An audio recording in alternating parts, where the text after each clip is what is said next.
Hi Pisces, welcome to Higher Source Tarot for your weekly tarot check.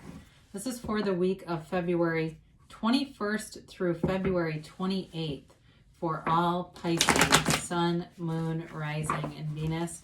Happy birthday to anyone who's celebrating. I hope you are off to a great start in your season. Welcome to Pisces season and welcome to the channel to anybody who is new.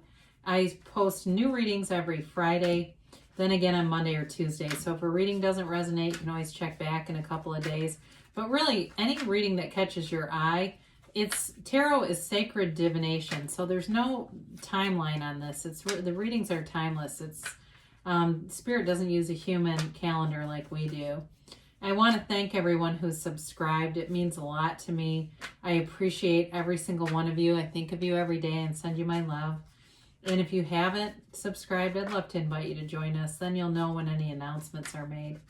So let's begin and get the advice for Pisces, Sun, Moon, Rising, and Venus. What messages do you have for Pisces, please? We will begin with our tarot reading, then we will do an Angel Answers Oracle card reading too. So we start off here with the Ace of Cups, the Five of Wands, the Four of Pentacles, and the Hierophant. The Hanged Man, the Queen of Cups, the Seven of Wands, and the Four of Swords here. Well, okay. If you're separated, I got this phrase that came in.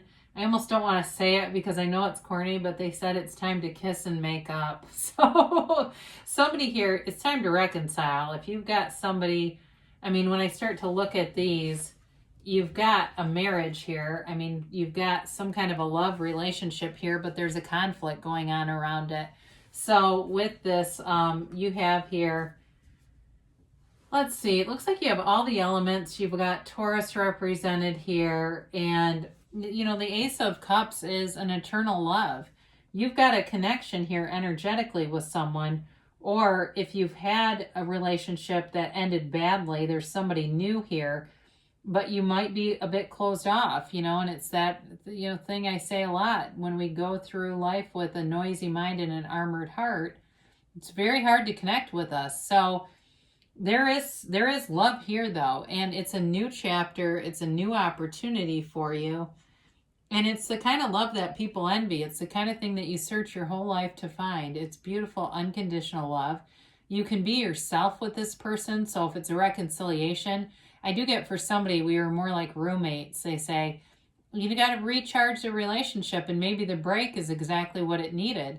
But for new people, there's definitely somebody here, but I feel like they're trying to get through your armor to find you.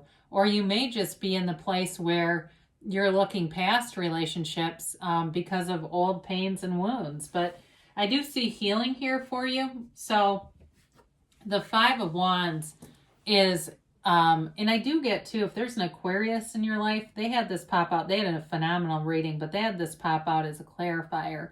So if it's an Aquarius, you may want to watch theirs too. But with this Five of Wands, it's there's definitely an immature competition kind of drama energy around you, a lot of bickering. And so if it was a relationship too where you're like, yeah, it was fine until we became the bicker sons and neither one of us wanted that, I still feel like you got a connection. Now, for new love situations, it really is about changing and moving away from this. And some of that may be your own intentions in terms of when you enter a new relationship, being really putting your best sort of mind forward in terms of seeing the positives in things and wanting to be open, working to be open, even if it's not that easy. Now, in terms of work life here too, there may be some challenges with that where you're having to mitigate a lot of issues at work, and that may be part of it too, where you're more focused on that. But I also think that the more focused you are with that may be the opportunity where love walks in because you're so focused on other stuff, you're not even worried about it. So the Four of Pentacles, he's a miser of the tarot, and boy, is he closed off. So if this isn't you and it's the other person, there's definitely a trust issue here. So maybe it's also not you and it's them. But I do feel like the Four of Swords shows up as the antidote for this. So it's being closed-minded, blocking your heart, and also too being a bit greedy in terms of money, or not even greed as much as fearful, having some issues around money and wanting to hang on to money, or being very careful with it to the point that it may be causing stress. So I just look at this and it's time to meditate when I see this, which is actually in the reading. So, I mentioned before, you've got marriage material here. The Hierophant is your inner teacher. It is your highest self, your inner guru. And you've got the 2 5s here. It's time to change and be in alignment with this energy. Go within. The Hierophant holds up his hand. He's a priest. He holds up his hand and says, be still and know. Know that the universe is always on your side, wanting to interact with you and bring in your heart's desires. So just let it all go, whether it's through breath work, through meditation, even some of the hypnosis stuff. I know Gaia TV had recently released a hypnotherapy series that I think is pretty good. But with this too, he's got, the keys to the universe, keys to the kingdom are at his feet, right? He doesn't want for anything. And so it's you being in that high frequency place. Now, for some of you too with work, there may be an indication here that there's more training coming in, and maybe that's part of a little bit of the conflict is arranging things. If you've got some kind of training you're trying to bring into people, or it has this also can have to do with higher education too, but I do feel like it has more in this reading, more about that more like certification stuff, where it's just sort of a conflict with it, or just sort of, it seems like a lot of effort is having to be put forth to get it to come into play. So the Hangman comes in and it's surrender to win. It's let go or be dragged kind of stuff. And so whatever the closed off, the fear is, it's just letting go of the fear, letting go of anything that's limiting you, any old beliefs that have been installed along the way.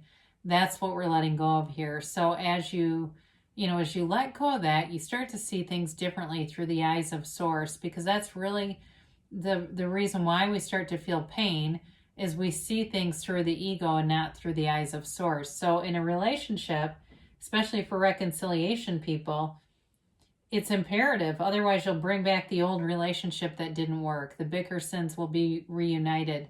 But with this, it's like you see the person and they're funnier this time. They're more open this time. They're easier to be around and fun to be around. So some of you, that break may have been a very good thing. Now, in terms of new relationships, again, it's seeing a relationship as a positive. So it's not something that takes up your time or is, has negative associations like, oh, I don't have time for that right now, or it's, a lot of work, having to take care of other people. This is really about being open to it. And there's no resistance here. It's releasing any resistance. So the Queen of Cups shows up, and it's also you and your own energy. So you've got great intuition here. So with the Hierophant here too, I feel like there's an important message about allowing your intuition to be your guide. It's really that sort of psychic sense that we all have, being open to it, opening those portals through meditation, through quieting your mind. And then those intuitive hits will show up. But I also feel like it's expanding not only your ability to love, but the love that comes back to you. So there's this beautiful cycle of you find yourself looking for positive aspects, and that love is flowing throughout you, and there you go. And so in terms of a relationship, there's definitely love here, and a vulnerability, and a desire to be open, a desire to have a meaningful connection with someone. So the Seven of Wands shows your conquering spirit and your willingness to move forward no matter what. So again, if it's reconciliation, I do feel like you're going to have a second chance with somebody and move forward with them and work things out. This is solutions. This is finding solutions, but it's also being in alignment. So those of you that it's a new love opportunity, it really is about sort of getting that second wind and moving forward, even if you kind of gave up on love at some point, which I see that here. It's, getting inspired again to put yourself back out there. So maybe you put yourself on a dating app, or you put yourself into somebody's ear where you tell people, I'd kind of like to find somebody. I'm interested in a relationship.